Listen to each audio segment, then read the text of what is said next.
Cześć, z tej strony Petrolbeast. Ja założę okulary, bo dzisiaj jest bardzo mocne słońce i przechodzimy do meritum sprawy. Każdy z Was, jestem o tym przekonany, petrolheadów, ma taką swoją listę samochodów marzeń, o których marzyliście jako dzieciaki, jako młodzieńcy. I na tej liście pewnie będą samochody pokroju, nie wiem, Ferrari F40, F50, może Enzo, dla tych młodszych z kolei LaFerrari, Bugatti Veyron, Chiron. Wszystko fajnie, tylko te samochody tak jakby nigdy nie były w zasięgu ręki przeciętnego zjadacza chleba.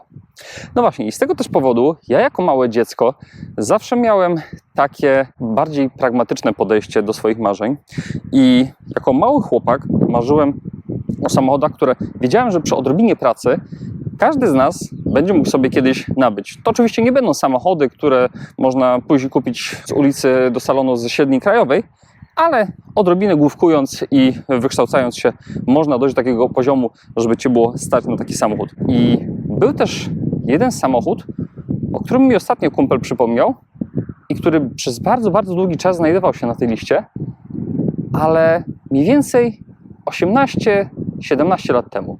Oto on.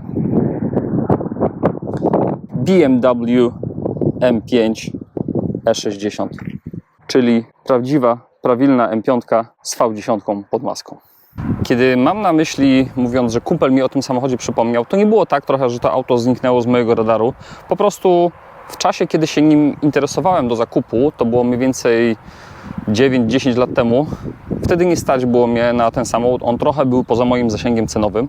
W tamtym czasie, kupując RS4 B7, o którym pewnie nagram inny odcinek, stać było mnie na starszą wersję tego samochodu, czyli E39 M5, jeszcze z silnikiem V8, ale z racji skromniejszego budżetu pewnie na taki trochę bardziej zajechany egzemplarz, bo jak wszyscy wiemy, wszystkie M-ki, szczególnie zadbane M5, chodzą w dosyć wysokich cenach. Ten samochód nie jest wyjątkiem pod kątem swojej wartości, bo tak jak widzicie, egzemplarz jest całkowicie oryginalny, nie ma w nim żadnych przeróbek. I przy okazji zakupu tego samochodu tutaj złamałem swoją jedną z najważniejszych reguł, a mianowicie obiecałem sobie, że nigdy nie kupię samochodu sprowadzonego ze Stanów Zjednoczonych. I oto Benz, proszę bardzo, BMW M5 E60 w wersji z USA. I żeby nie było, nie zrezygnowałem tutaj ze swojej najważniejszej zasady zakupowej, czyli zakup samochodu bezwypadkowego. Dokładnie tak, bo patrzycie, moi drodzy Państwo, na BMW M5 E60, które nie miało żadnej kolizji i żadnego wypadku. Powiedzcie mi, czy to auto wciąż nie wygląda świeżo? Ten lakier, z którym mamy tutaj do czynienia, to jest BMW Silverstone Metallic 2. Co jest ważne przy tej dwójce, to jest to, że on się tak mieni trochę nam na błękit, jeśli się dobrze przyjrzycie. Lakier w tym wydaniu jest oczywiście nieskazitelny, ale zobaczcie na tą dupkę. To jest to, co mnie chyba tak przyciągało najmocniej do tego modelu, bo przyznam, że te 4 końcówki wydechu i ten poszerzony tył, poszerzone nadkola w przypadku M5 to zawsze było coś, co mnie strasznie jarało. Oczywiście, umówmy się, oprócz tego, co siedzi pod maską. Ale o tym, co siedzi pod maską, opowiem sobie za chwilkę. I żeby było jeszcze ciekawiej, zobaczcie, ja na te testy przyjechałem sobie z całą rodziną. Wybraliśmy się po prostu kawałek Zapoznań i proszę bardzo, w tym miejscu mamy klatkę dla psiaka, tutaj trochę oleju, który jak każdy właściciel M5 E60 potwierdzi jest najlepszy, czyli Penrite 10W60. Oto miało niedawno wymieniany przez nas olej. A tutaj mamy, co jest w ogóle nieoczywiste dla mnie, możliwość pięcia Isofixu. Zobaczcie, normalny, rodzinny, praktyczny samochód. I wcale, jak się okazuje, nie potrzeba do tego kombi.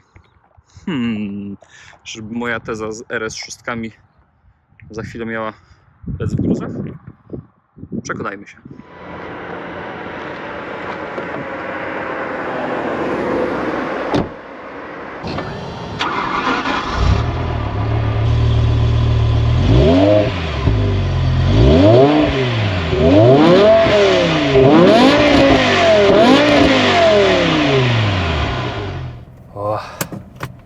Ruszamy sobie i już na samym wstępie Chciałem wam powiedzieć, że sama myśl o tym, że mam w garażu M5 E60 jest jakaś taka trochę dziwna dla mnie.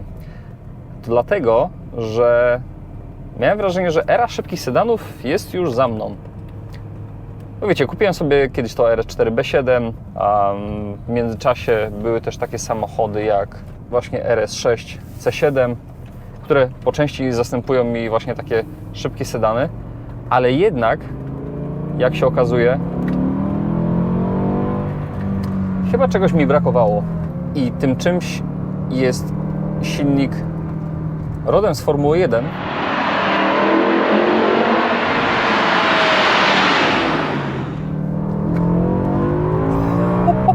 w praktycznym sedanie. 5-litrowe V10 miotające 507 koni tylko i wyłącznie na tylną oś. Aż się nam kamera przekrzywiła na masce. A to już uwierzcie mi, że faktycznie jest niezła moc, bo do tej pory nawet w takich sportowych samochodach nie miałem tego problemu. Musimy tutaj szybko nawrócić, a to bardzo dobra okazja do tego, żeby przetestować, jak ten samochód zachowuje się w jeździe slajdem.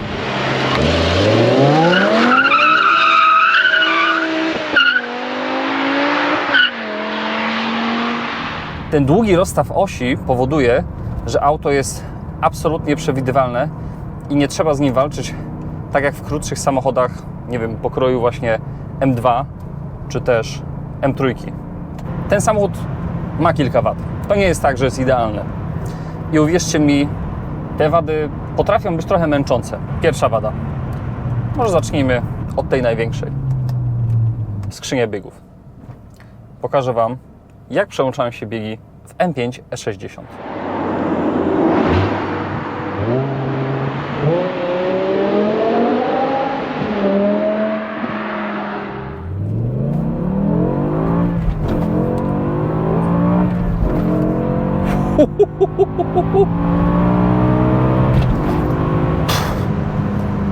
I żeby nie było, nie udawałem aż tak mocno z tym trzepaniem głową o zagłówek.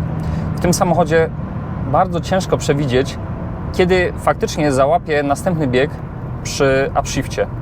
Bywa to trochę męczące, szczególnie przy takiej miejskiej jeździe. Tutaj wiecie, w ruchu pozamiejskim jest wszystko fajnie, bo ten zrobotyzowany manual, dokładnie tak, nie pomyliłem się, zrobotyzowany manual to rozwiązanie z przełomu milenium. I wtedy w tych samochodach miało to nawet całkiem sporo sensu, no bo wiecie, dwusprzęgłówki nie były jeszcze wymyślone, a chciano jakoś zastąpić te automaty, które były, powiedzmy, że takie trochę jakby nijakie. Dlatego postanowiono, że BMW zastosuje już po raz drugi w swojej historii skrzynię typu SMG.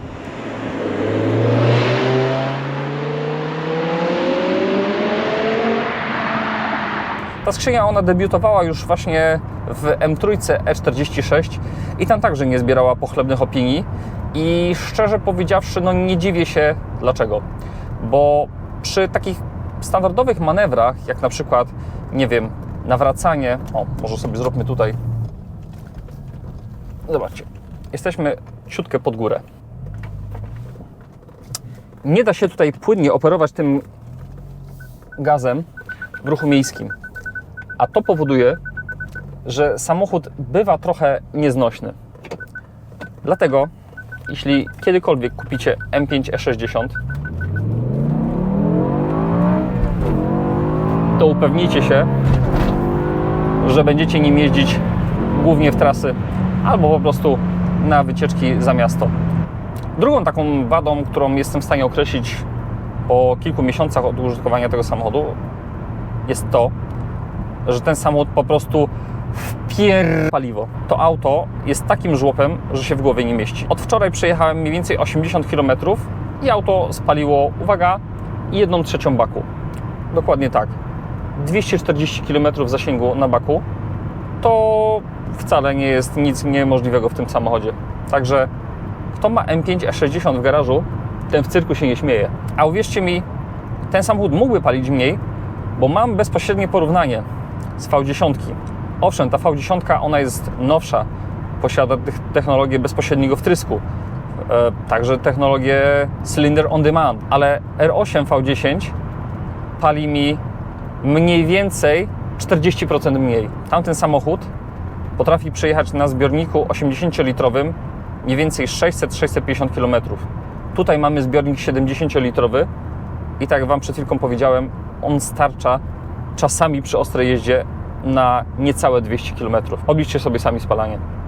Trzecią, taką dosyć dużą wadą tego konkretnego modelu jest to, że BMW przy projektowaniu tego silnika zapomniało, że wymiana panewek nie musi się odbywać przy każdej wymianie oleju. Także szukając takiego samochodu, upewnijcie się, że miał on już wymieniane panewki. Co najmniej raz w swoim życiu. Ten samochód miał całkiem niedawno wymieniane panewki i poprzedni właściciel był tak uprzejmy, że dołączył mi je w kartonowym pudełku na pamiątkę. Ale ogólnie ta wada dotyczy nie tylko M5, ale także innych modeli pokroju M, czyli M3 E46 czy M3 E90. Ale wiecie co? Ten silnik zachęca.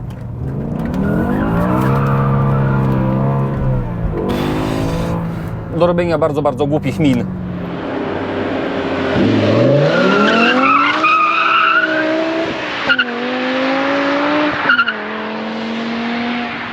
Zaskakująco dobra jest trakcja w tym aucie.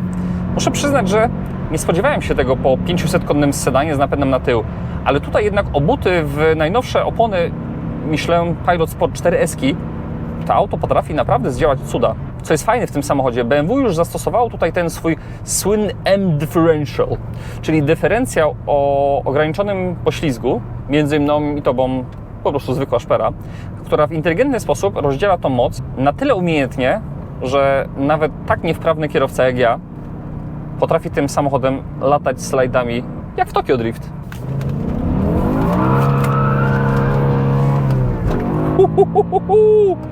Ależ to idzie bokiem.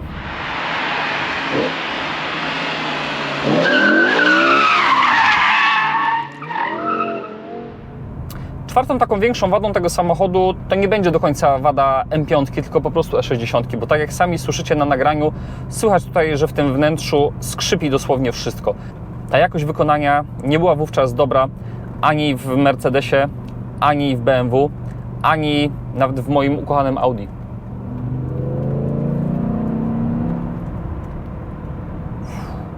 Inną fajną rzeczą jest to, jakie zawieszenie tutaj BMW zastosowało w tym aucie, bo ono owszem jest twarde i usportowione, aczkolwiek nie jest na tyle twarde, żebyście sobie wybijali plomby z zębów. Jest mniej więcej coś takiego jak zwykła 60 na M-kowym zawieszeniu, czyli twardo, ale wciąż komfortowo. Ja tutaj tak psioczę trochę o tym samochodzie, ale prawda jest taka, że chciałbym, żeby takie auta wróciły kiedyś do produkcji. Niestety, ale wychodzi na to, że tego typu silniki będą już zarezerwowane wyłącznie dla wąskiego grona osób, które będzie stać tak naprawdę na super, a w przyszłości hiperkary. Bo nie czarujmy się, BMW już nigdy nie włoży 5-litrowego, ryczącego V10 do swoich sedanów.